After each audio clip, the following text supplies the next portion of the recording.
नमस्कार मित्रांनो, आज तुमच्यासाठी एक फार महत्त्वाची आणि चांगली बातमी घेऊन आलेलो आहोत। मुख्यमंत्री माझी लाडकी बहीण या योजनेअंतर्गत ज्या लोकांनी अर्ज केलेले आहेत त्यांचे अर्ज काहींचे मंजूर झालेले आहेत तर काहींचे पेंडिंग दाखवत आहेत। या संदर्भातील अधिक माहिती अशी की मुख्यमंत्री माझी लाडकी बहीण या योजनेअंतर्गत आता लाभार्थ्यांची यादी जाहीर झालेली आहे आणि लाभार्थ्यांची यादी कुठे पाहायची, कशी पाहायची या संदर्भातील माहिती आपण या ठिकाणी घेणार आहोत। तर व्हिडिओ शेवटपर्यंत नक्की पहा। सर्वप्रथम तुम्हाला गुगलवरती जायचं आहे। गुगलवरती गेल्यानंतर त्या ठिकाणी तुम्हाला धुळे कॉर्पोरेशन असं टाइप करायचं आहे। या वेबसाईटवरती तुम्हाला जायचं आहे जी तुम्हाला पहिल्या नंबरला या ठिकाणी दिसत आहे। कदाचित ही वेबसाईट लोड होऊ शकते कारण की सध्या सर्वच लोक यादी पाहत आहेत, तर यादी पाहण्यासाठी तुम्हाला थोडा वेळ लागू शकतो किंवा वेबसाईट ओपन होण्यासाठी पण वेळ लागू शकतो। तुम्ही या ठिकाणी बघा, थोडासा वेळ लागत आहे ओपन व्हायला। या ठिकाणी आपल्यासमोर यादी ओपन झालेली आहे। तर या ठिकाणी धुळे जिल्ह्यातील महानगरपालिका जी आहे त्यांनी ही यादी अपलोड केलेली आहे। यामध्ये ही यादी वार्डनुसार अपलोड करण्यात आलेली आहे। म्हणजेच यामध्ये एकूण 19 वार्ड आहेत आणि 15 याद्या दिलेल्या आहेत। म्हणजेच 14 ते 15 या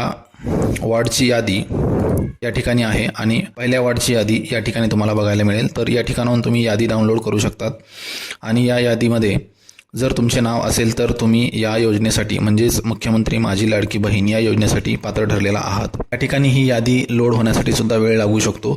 सदरील फाईल ही PDF फाईल आहे। तर PDF फाईल ओपन होण्यासाठी तुमच्याकडे ॲडोब रीडर लॅपटॉपमध्ये किंवा मोबाईलमध्ये इन्स्टॉल असणं गरजेचं आहे।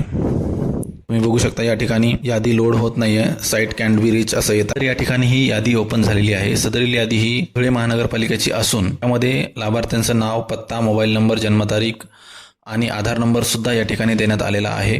म्हणजेच एका लाभार्थ्याची संपूर्ण माहिती देण्यात आलेली आहे आणि ही यादी पात्र लाभार्थ्यांची असून या ठिकाणी तुम्ही bank account number, IFSC code इत्यादी माहिती सुद्धा चेक करू शकतात। तर अशा प्रकारे आपण या ठिकाणी धुळे महानगरपालिकेची लाभार्थ्यांची यादी, इतर जिल्ह्यांच्या यादीसाठी तुम्ही चॅनलला सबस्क्राईब करून ठेवा, म्हणजे नवीन व्हिडिओ आला की तुम्हाला अपडेट मिळेल आणि आम्ही नक्कीच पुढील यादी आल्यानंतर यावर व्हिडिओ बनवू। व्हिडिओ पाहिल्याबद्दल धन्यवाद।